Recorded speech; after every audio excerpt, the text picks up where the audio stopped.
जब हम लोग 16वें वीक की बात कर रहे थे तो वहाँ पे क्या होता है कि धीरे धीरे अंदर में यूट्रस बढ़ रहा है, यानी कि बच्चा अब धीरे धीरे अंदर विकास कर रहा है, जिसके वजह से क्या होता है कि उभार नजर आने लगा है। लेकिन यहाँ पे क्या होता है, जब 17वें वीक की बात करते हैं तो यहाँ पे क्या होता है कि यूट्रस धीरे धीरे इंक्रीज हो गया है, अब ऊपर की तरफ आने लगता है। जहाँ पे हम लोग बटन लगाते हैं, बेली बटन जहाँ पे लगता है, वहाँ पे आप महसूस कर सकते हैं कि यूट्रस धीरे धीरे अब बड़ा होने लगा है। और ये जो अंदर यूट्रस धीरे धीरे बड़ा हो रहा है, तो ये जो होता है यहीं पे बच्चे का रहने का घर होता है। जो महिला 17वें वीक में आ गए हैं तो उनके निप्पल से कुछ ना कुछ डिस्चार्ज होता है। ये जो डिस्चार्ज होता है क्या होता है, इसको कोलेस्ट्रम बोलते हैं। ये ऑरेंज कलर का होता है, ये गाढ़ा पीला दूध होता है। यही दूध आगे चल के जब बच्चा डिलीवरी ले लेता है, जब बच्चा बाहर आ जाता है तो उसको दिया जाता है, और उसको इसी दूध से इम्यूनिटी प्रदान होता है, जिसको क्या बोलते हैं, माँ का पहला गाढ़ा दूध बोलते हैं कि बच्चे को देना चाहिए, तो वो यही होता है। अभी से ये बनना तैयार हो गया है। अगर बच्चे की साइज की बात करें तो क्या हो गया कि बच्चा जो है 100 ग्राम से लेके 150 ग्राम तक हो गया है।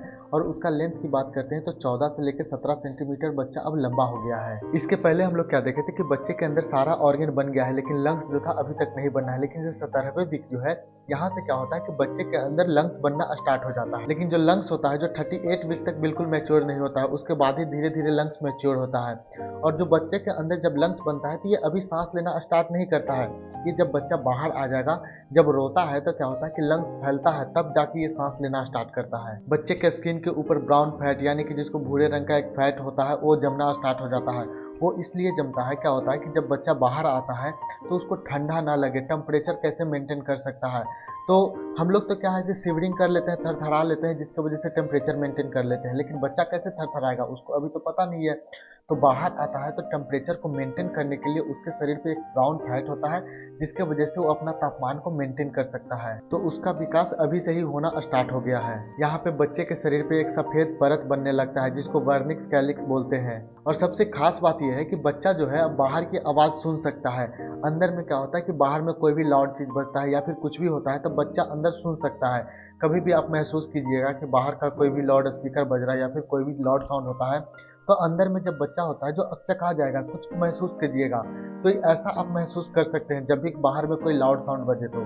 और अंदर में जो बच्चे का मूवमेंट होता है, बच्चा इधर उधर हो रहा है, तो आप अच्छे तरह से अब धीरे धीरे महसूस कर पाइएगा कि बच्चा वो मूवमेंट अंदर कर रहा है। यहाँ तक तो देखें कि बच्चे में क्या क्या चेंजिंग हो गया, लेकिन अब देखते हैं कि माँ के शरीर में क्या क्या चेंजिंग होता है। तो सबसे पहले होता है कि माँ का वेट बढ़ता है, या वेट बढ़ना उनका स्टार्ट हो गया है। और उसके वजह से क्या होता है कि स्ट्रेच मार्क भी आ रहे हैं। पूरे शरीर में ब्लड का फ्लो काफी बढ़ गया है। ब्लड फ्लो बढ़ने की वजह से क्या होता है तो उनका जो ग्लोइंग स्किन आ रहा है, ग्लोइंग चेहरा आता है। क्यों आता है? क्योंकि यहाँ पे होता है कि जो स्वेट ग्लैंड होता है, जो हम लोग को जो पसीना निकलता है, वो एक्टिव हो गया है। लेकिन ध्यान दीजिएगा, जो महिला के अंदर पहले से ही ज्यादा ऑयली स्किन है, अगर उनको बहुत ज्यादा स्वेटिंग हो रहा है तो उनमें क्या दिक्कत का सामना होगा कि उनका पिंपल्स आ सकता है। एक तो यहाँ पे वेट बढ़ रहा है, वेट बढ़ने की वजह से क्या होता है कि कॉन्स्टिपेशन का सामना करना पड़ सकता है। और ब्लड फ्लो बढ़ रहा है, तो जो रेक्टम वाला एरिया है जहाँ पे एनस होता है, उस एरिया में ब्लड फ्लो बढ़ने की वजह से वहाँ का जो वेसल्स होता है डैमेज हो जाता है, जिसके वजह से उनको पाइल्स बोल सकते हैं या फिर बवासीर बोल सकते हैं। ये होने की संभावना बढ़ जाता है। लेकिन ये जो होता है सभी महिला में नहीं होता है, किन्हीं किन्हीं में हो सकता है। इस दौरान और क्या देखने को मिलता है, जब भी वेट बढ़ता है तो वेट बढ़ने की वजह से अंदर जब यूट्रस बढ़ रहा है, तो यूट्रस जो होता है, एक नर्व होता है हम लोग के अंदर, एक सियाटिक नर्व बोलते हैं, जो कि पैर में चल के जाता है। उसका कंप्रेशन होता है, तो जिसके वजह से क्या होता है कि उनको पैरों में बहुत ज्यादा दर्द का सामना करना पड़ सकता है। इस समय क्या होता है कि उनको बहुत ज्यादा वेजाइनल डिस्चार्ज होता है। तो वेजाइनल डिस्चार्ज में क्या होता है कि उनको पानी जैसा कुछ बाहर निकलता है। अगर वो रंगहीन है, गंधहीन है, जिसमें से किसी भी तरह का स्मेल नहीं आ रहा है, कोई इचिंग नहीं हो रहा है, उसका कोई कलर नहीं है, तब तो नॉर्मल है। लेकिन उसमें से किसी भी तरह का स्मेल आ रहा है या फिर उसका कलर कुछ चेंज हो गया है, तो तुरंत अपने डॉक्टर से मिलिएगा, क्योंकि क्या हो सकता है कि ये इन्फेक्शन का संकेत हो सकता है। अगर अल्ट्रासाउंड की बात करते हैं तो यहाँ पे क्या होता है कि अल्ट्रासाउंड पे एक एनोमली स्कैन देखा जाता है।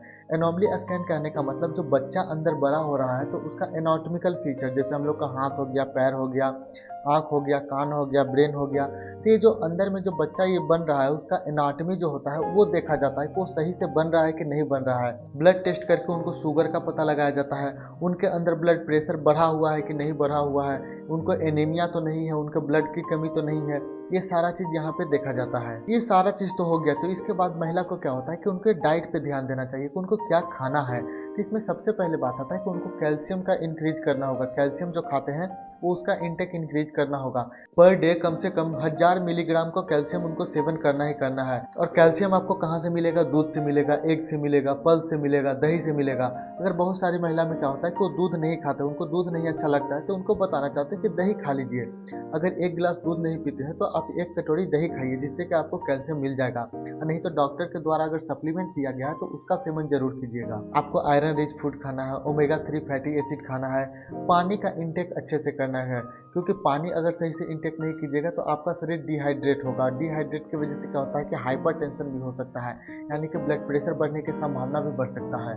एक सुझाव आपको देना चाहते हैं कि अगर आपको डॉक्टर अगर कोई भी सप्लीमेंट दिया है तो बाहर से कोई सप्लीमेंट नहीं लीजिएगा। जो डॉक्टर के द्वारा दिया गया सप्लीमेंट है वही सप्लीमेंट लीजिएगा, क्योंकि क्या होगा कि आपको पता नहीं है कि क्या खाना है क्या नहीं खाना है। इसलिए डॉक्टर डिसाइड करके देता है कि आप पे क्या सूट करेगा, उसके अकॉर्डिंग ही आपको वो सप्लीमेंट देता है। प्रेगनेंसी केयर टिप्स में ये जानते हैं कि आपको क्या, और कुछ यहाँ पे टिप्स है, जैसे कि आपको एक्सरसाइज करना है, स्ट्रेस फ्री रहना है, बिल्कुल तनाव नहीं लेना है, और स्लीपिंग में इंक्रीजिंग कीजिए। जो सोने का जो क्षमता है उसको इंक्रीज कीजिए, यानी कि अच्छे से आप नींद लीजिएगा। तो ये सारा चीज करके आप अपनी प्रेगनेंसी को बेहतर बना सकते हैं, जो कि आने वाले लाइफ में कोई भी आपको कॉम्प्लिकेशन ना होगा, यानी कि दिक्कत का सामना किसी भी तरह का आपको नहीं करना होगा। तो ये था 17वें वीक के प्रेगनेंसी के बारे में। अगर आपको किसी भी तरह का जानकारी चाहिए, मन में किसी भी तरह का डाउट है, तो आप हमें कमेंट कर सकते हैं। डिस्क्रिप्शन में नंबर दिया गया है, वहां से आप हमें मैसेज भी कर सकते हैं। तो ये प्रेगनेंसी का सीरीज है जिसको आप बिल्कुल नहीं छोड़िएगा। आगे हम आपको बताएंगे 18वें वीक का जो प्रेगनेंसी होता है उसमें क्या क्या होता है। अगर आपको ये जानकारी अच्छा लगा होगा तो प्लीज हमारे चैनल को सब्सक्राइब कीजिएगा और अपने दोस्तों और फैमिली तक ये इन्फॉर्मेशन जरूर शेयर कीजिएगा। मिलते हैं अगले वीडियो में, तब तक के लिए धन्यवाद।